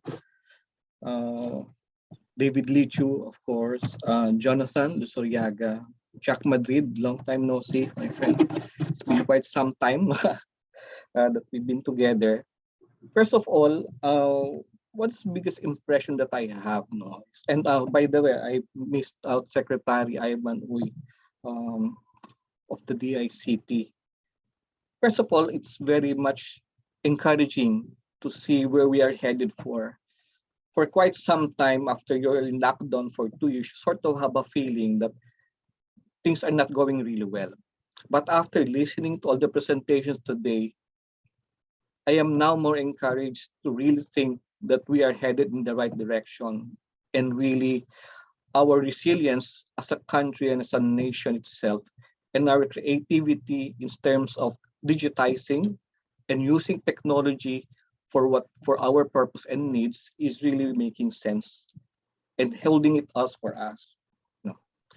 For one, our efforts at digitization have started long time ago, even before the pandemic. Long time ago, I recall when I was still with engineering and planning, we were speaking and planning about the next wave cities. I remember because it was part of the master plans in those times, and we were saying we have to be there ahead, even before they can start doing anything, and we have to work together with at that time the CICT pa, so that we can understand the plans. But even beyond that, I created actually a template wherein we need to ask the different next wave cities what the development plans are for, so we could initiate the development plans for the connectivity for communications. As we transition to what we now know as the digital wave cities, what's even more interesting is the fact that now we even have a scorecard to look at and use as a basis for defining where the next digital cities will be. And I believe that as I listen to the presentation of Mayor Yulo, that this is exactly what is there. The presentation from Spring Valley, Jonathan, I was very much impressed with how you able to position all of these important aspects that we needed to have in order to define and build the next innovation centers and the equivalent of Silicon Valley here in the Philippines. Not in Metro Manila, not in BGC, but in Bago City. I, for one, is one of those who are interested in decongesting the cities. Many years back, I coined the term Imperial Metro Manila because everyone wants to go here. But I also understand from where the perspective of David is coming from. If you are a big foreign company and you want to outsource to the Philippines, you're not going to tell your shareholders that I want to invest in Iloilo City because they wouldn't know. And that's where one of the important aspects of marketing and promotion comes into place. The moment we have a digital cities plan in place, I remember seeing about 12 or 17 of these plans already in place and about to be initiated. It's time for us also to start marketing and promoting these areas, but at the same time ensure that the government and the industry and the rest of the stakeholders, including the academy, come together, bring magic into place, as what Jonathan wanted to emphasize earlier on, and work together to make sure that the digital cities turn from just plans to realities. Once we're able to do that, and we have models like the Spring Valley as a template, then we can gradually move out of the Bago City and spread out into more technology innovation centers outside in other areas like in North Luzon, in North Mindanao, in South Mindanao, and even in places like Palawan. We are not new to this exercise. We have been at it for quite some time with the new wave cities previously. And we believe that we have already found the formulas that need to come in place. We have to address the need for talent. We have to have the right skills and talent.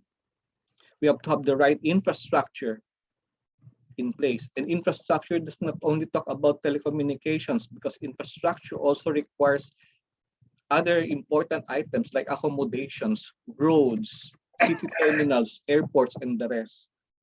Because then it makes it even more attractive for locators and other companies to consider our place, our country, as a new place where they can actually offshore services and even improve the competitive index of the Philippines as a nation in terms of delivering digital services. Then there's the issue of business environment. I am very much impressed with Mayor Yulo's resolve to make sure that the business climate and environment in Bago City is conducive to welcoming digitization. But digitization is not just simply putting processes into digital space. It requires a change in actual mindset and behavior and processes itself. It requires a lot of training and a lot of people appreciating the demands and what it's going to do for them. Because surely anything new that you introduce will always be met with some resistance. And that would be part of the challenge. Improving costs and competitive rates is also one important thing that makes it attractive for people to locate or for locators to teach or to look into other places other than Metro Manila. But yes, at some point in time, you can see that the amount of digitization and improvements in one area sorts of bumps up the cost of living to some extent. But we should be able to manage that by making sure that these particular costs are well managed because we are doing the right things at the right time, providing for the right infrastructure, providing for the right environment, and then providing the right amount of information and training to the people. In passing, I would think that this particular initiative, Digital Cities, requires us to really focus and look forward to other locations where we can replicate what has been done in Bago City. and in other locations that have started on their own digitization path. There is no way for us to move forward but to go digital. We have the technology. I believe that we have the resources compared to a Singapore, which is a limited landscape in digital mass. And we also have the skills and the competence and the willingness to really make a difference. Again, thank you for all the speakers, and I leave it back to you, Bill. Thank you, Manny, for your remarks. I know we're running out of time, but I do want to get to questions, and we have a lot of questions, so we might go a little over time. But I'd like to invite back on stage and turn on your videos Secretary Ivan Uy of the ICT, Jack Madrid, IBPAP, David Lichu from Lichu Property Consultants, Jonathan De Luzuriaga, Spring Valley, Mayor Nico Yulo, Bago City, and Manny Estrada, of course, of Globe Telecom. And let me quickly get to the questions here, and let me start with Secretary Uy. No, there's a question here from the audience. What is the government's digital infrastructure plan to ensure the goal of an ICT-enabled digital Philippines? Currently, most cities have a very slow internet connection, and we need reliable, stable, and fast internet connectivity considering work from home. So what's being done to improve this situation, Secretary? Well, we're going to deploy many interventions in this area, especially on providing broadband access. We have already engaged with many providers on the terrestrial side, laying out of the fiber optic cables. I'm sure like the providers like Globe and many others have put a lot of investments to do this. But at the same time, improving also the wireless connectivity. We have our common tower project, which would make it easier now for the different telco providers to have better access into their equipment by just leasing instead of spending too much capital outlay in building the towers in order to deploy services that they need. In the more remote areas, we are looking at satellite technology to connect the far-flung areas, many of whom actually not only do not have telecommunications and internet, but not even power. So those remote areas where what we call the GIDA, the geographically isolated depressed areas, are getting the attention of the government. And since these areas are not really that attractive to the private sector because of the low prospect of revenue generation, the government has to step in to provide that. Then we have the free Wi-Fi project for many of the local governments. In many areas, the hardware are all installed. Issues are mostly on the middle mile or last mile. So we're working with the telcos to work out those middle mile and last mile issues in this regard. Of course, in my meetings in the cabinet, the DPWH and the Department of Transportation has very major projects in improving the infrastructure, especially on the airports, the seaports, as well as the roads and many other infrastructure projects that were part actually of the Build program of the previous administration, which will be pushed and be enhanced, and there will be more programs in store.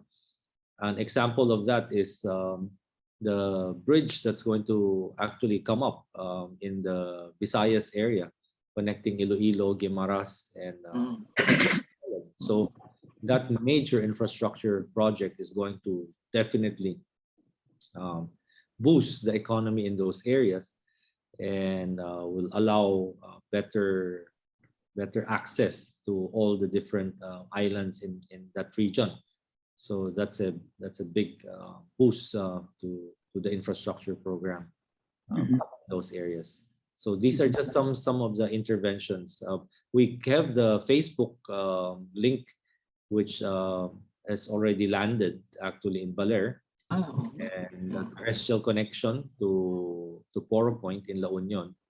There's just a few challenges on the civil works that has fixed, but and then we'll be accessing the dark fiber that's provided by the national grid to connect. The first phase, I think, will be from Lawag to Quezon City, and we see that hopefully going live by year end. So that definitely will add 2 terabytes of access. Currently, if I'm not mistaken, currently we only have 50,000 megabytes for government. Now, with that, it will move from 50,000 to 2 million megabytes. 2.5 megabytes. So 2 terabytes. So that's a very big increase in the capacity for the government broadband infrastructure. Secretary, you mentioned the GIDA areas, no? So do you mean to say that in areas which are sort of not commercially viable, the government will step in and take care of the capex in those areas? Yes, that's actually the goal. We will still work with the private sector. If the private sector sees that there is an opportunity for them, then perhaps they could do it. But in many areas that are not really viable, the government can come in, and then once the communities there become engaged and there's more prosperity in the area, and there is more engagement, and perhaps when the private sector now sees that it becomes viable, then perhaps the government can start unloading some of those to the private sector so they can take care of running it or maintaining it further. So government it's not exactly very good with business. But in some areas where the private sector could not come in, government has to go in. Otherwise, these sectors will always continually be victims of the digital divide, and we need to be the first foot on the door, so to speak, in those areas, just to light them up. And I'm sure that after that, as we all know, the community, once they're connected, become more socially and economically engaged. They definitely will have better purchasing power and more utilization of the bandwidth that will provide, and perhaps the BPO industry can subcon to some of these remote areas. I'm sure you'd find some talents there that can do it.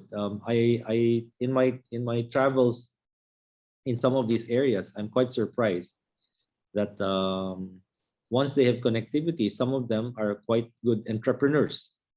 They provide professional services. They're not part of any company or any corporation or any BPO, but they do that. They one person I know actually does editing work for magazines in Europe. They're pretty good in English. They're located in this person's located in a very provincial area, but because of her proficiency in English, many of the European magazines that are foreign language like German or French, when they translate it to English and it's translated very poorly, they outsource it to her, and she does all the editing work and sends it back, and she earns pretty well. Of course, don't tell the BIR. Uh, What? but these are they don't have to be part of a corporation or whatever. So I think these are some of the talents that could sprout, no, in those areas once we provide them with the proper connectivity. Great. Thank you. Thank you, Secretary. I have a question here for Jack and for David. No, it talks about this whole switch, to a hybrid remote work model, and 80% of workers prefer hybrid or work from home, and so what's the implication on vacancy rates for old brick and mortar buildings? Can they be repurposed? What's the impact you see happening? But I mean, so far from David's presentation, there's been growth in the industry, but how do you see this playing out into the future, Jack and David? Okay, I'll start, Bill. That's a very important question. I think a balance needs to be struck, especially especially as we approach the next 12 to 18 months. The answer is not very clear. The only thing that's clear is that the future of work is already with us, and it is going to be hybrid. And depending on the customer, depending on the employee, depending on the employer, there is no one size fits all. The ratio, whether it's 70-30, 60-40, 50-50, no one really knows, but I think it'll be different for everyone. And it also depends on how employers will will implement whatever that hybrid is. Some have begun to use it as a motivator for performance, but it also depends on the customer as well. Some there are concerns on data privacy, of course, and I think everyone has a different domestic situation. There are some employees who actually prefer to return to on-site. So we're still trying to figure this out. But I think the overwhelming evidence is that most employees will expect it, and I think this is imperative for us to manage the risk of industry attrition, which even before COVID was already a challenge, especially in this global war for talent that we find ourselves in. So I think this will evolve over time, but I think it'll be a very interesting recommendation that our industry roadmap, which we are finalizing and we'll be publishing in September 28th, will conclude. We'll have some initial conclusions on what that might look like, but our running hypothesis is that if we have enlightened legislation that will promote hybrid, we will actually see real growth in the industry, because the demand for Filipino talent is really very intense, and there is enough share for everyone, including our competing locations. Great, thanks, thanks, Jack. David, how do you see it? I mean, over time, will growth taper off, or will we just see a whole new range of uses for new buildings? I will answer that partially by my experience with my former mother-in-law, who went up to me and said, "David, I think your father-in-law is spending too much time in the house. I just need him in the house from this time to this time, and please, you just make sure he's very busy outside these hours." Anecdotally, you cannot imagine the amount of executives and management and mid-level people whose spouses want their other half back in the office. So I think human nature will drive us all back into the office one way or the other. Some faster than others. I have been told by some that they miss the power they had in the office. They had respect in the office. They had people who knew how to obey. Their word is law. And then all that power is all of a sudden shed for 2 years now, because They're stuck at home with no power, no sense of obedience, no respect. Anyway, so despite being facetious, I'm quite relieved that 98% of tenants have renewed their leases. Ah, Okay. okay. Wow. Despite all the talk about work from home, despite all the efforts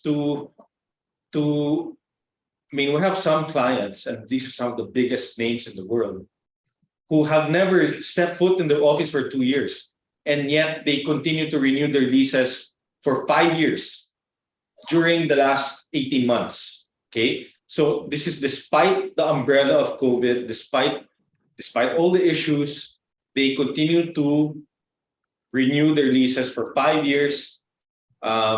We continue to transact 5 to 10-year leases today, and that's part of the charts that we showed you earlier. The spike in transactions validates that while there's a very strong move to do hybrid today, many companies still have an optimistic view that they will need an office, some kind of office. And the vacancies are actually driven by the POGO sector. And the POGO sector shifted out of many places in Manila to isolate in a particular place somewhere near the water, in a place that I cannot really identify publicly. But the BPO sector, despite all the talk about work from home, has only contracted by 1.7%. So if you look at their entire footprint, they've only given up 1.7%. And then we still continue to service clients. And again, these are some of the biggest names you could ever imagine, who say, we do not believe in work from home. We want to be 100% on site. And they'll do that partially by occupying their own space. And then what they cannot occupy, they will outsource to vendors, so that these vendors, through vendors, they can operate 100% in the Philippines. And partly because they feel very strongly about data security. And so, yes, there is a strong move for the employee to dictate to the employer.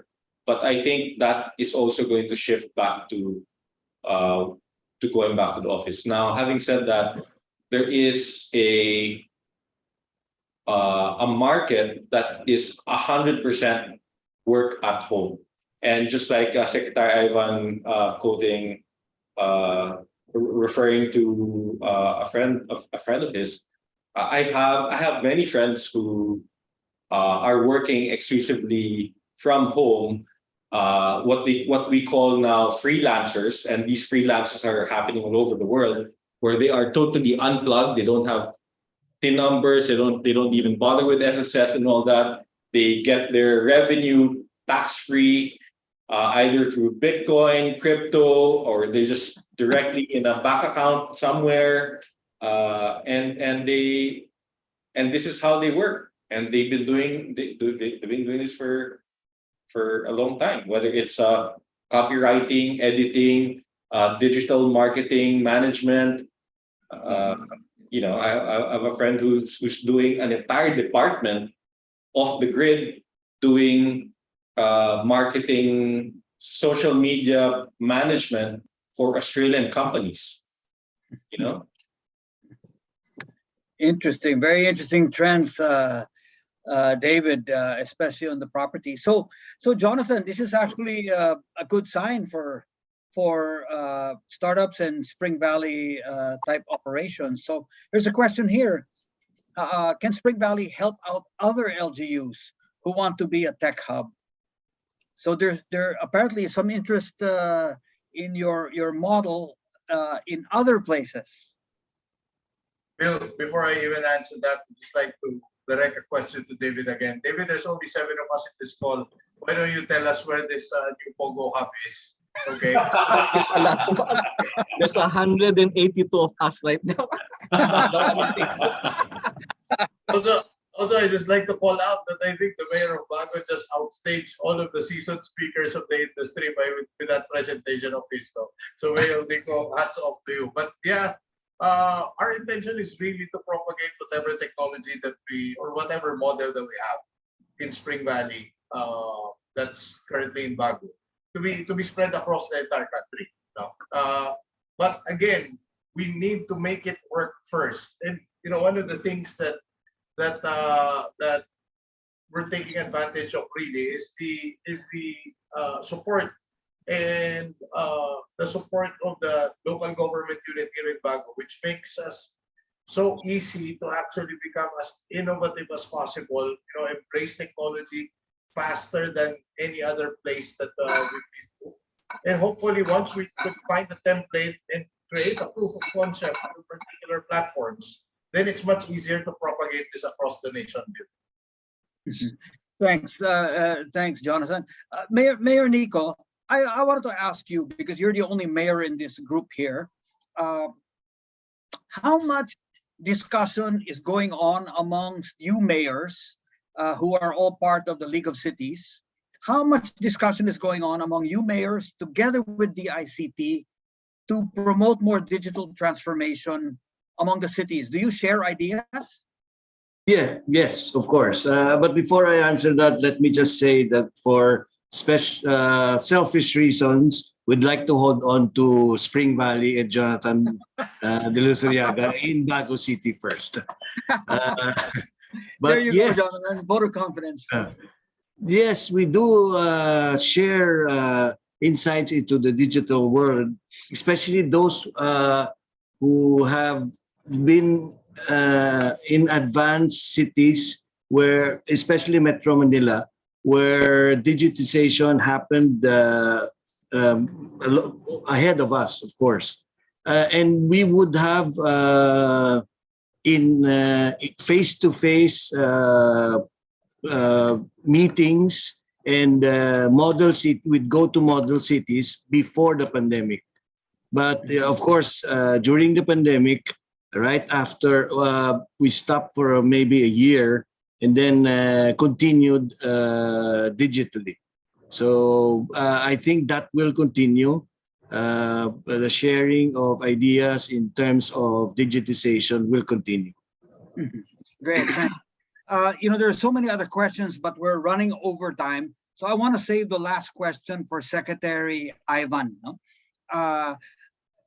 Ultimately, this boils down to a talent development challenge. I think we can digitize all we want, but without the talent, without the people, we won't be able to attract the business. Secretary, how much coordination is going on between DICT, DepEd, and CHED to educate people, to develop talent for industry? Is that something that's part of your work program in DICT? Yes, and don't forget TESDA. Oh, TESDA, of course. Yes. Yes, TESDA. Yes, That's also part of it. So yeah, we do engage with them, and I think there's a pending bill in Congress on the digital workforce. I think our legislators indeed see the importance of building up a digital workforce in the country, and so there are a lot of gaps that's been happening in the IT sector, especially because most of the talents that are being produced in the universities do not seem to match what is needed. Right. And understandably, when I talk to the educators, when I talk to the universities, and I ask them, there's so much jobs and so much opportunity for your children to be working in the IT BPO sector, and I give them the math that $29 billion contribution to the economy and very big demand. The educators look at me and said, yes, but we do not have enrollees who wants to be in this sector. I asked them, so what is your best course that everybody wants to enroll? And the answer I get from all of them is nursing. The parents want their children to be nurses. And so because of that, the universities offer nursing courses. They do not see the IT, the ICT sector, the IT BPO sector in the services to be something that their children will have a good future. And the reason for that is that somebody's aunt, somebody's mother, somebody's older sister have success stories of nurses abroad, and they're able to send money back to their families. So these are success stories that go around in many of the communities, and so it creates a very strong perception from in those families that they're the future for their kids, if they want to be successful, has to be nursing. And you know, you hear stories about doctors who want to be nurses, and then they practice as nurses despite having a doctor's MD degree. So how do we address this? And I've shared this with Jack, I think, in one of our dinners, is that what we should push really is to let our people, let the families, let the parents know about the ICT and IT BPO sector as something that they can choose as a career. And the only way to do that is we need to produce an IT BPO hero, somebody that they can look up to, just like the nurses that are as heroes. And the way to do that, I suggested was, you know, we engage Mother Lily or whoever there to produce a telenovela on the ITBPO story. Get some good-looking guy like Dieter Ocampo or whoever is out there, and maybe Marian Rivera. I'm sure there are so many beautiful stories about workers, you know, a career in the IT BPO sector, and the families out there love to watch telenovela. They're stuck to their TVs and streaming on Netflix or wherever, watching Korean telenovelas and watching all of those. So I think if we can produce some, you know, actively market that the stories, I'm certain we can get a lot of beautiful stories going on in this sector. Produce it as something that will make the parents now aware that, wow, we didn't know that this was something that is happening. Because when they talk to their children who's working in the IT BPO sector, they do not see the whole picture. They just see that they're working midnights, coming home late, sleeping during the day. What's your work there? You know, call center, just pick up the phone and talk the whole day without really knowing the entire story of this sector. So I think that would be a very tremendous marketing effort, no? And I think it can now change the mindset of these parents. Then once the parents' mindset are changed, then that will now have a domino effect, that there will be more demand for kids to go, and the schools will automatically now start offering these courses in the universities. So that's just my 2 cents. No need for Sec Ivan. We have a David Lichu. No need for Dieter Ocampo. Sec Ivan. We have a David Lichu. Naunahan mo ako, Jonathan. Well, actually, Secretary, you don't have to look far kasi the Pinoy Big Brother Spring Valley is coming out. Oh, wow. Starring Jonathan here. I think, Secretary, what we have to tell people is that the successful IT worker doesn't even have to leave the country or leave home. Exactly. Yes. They're actually The future of work. can be wealthy right here. No.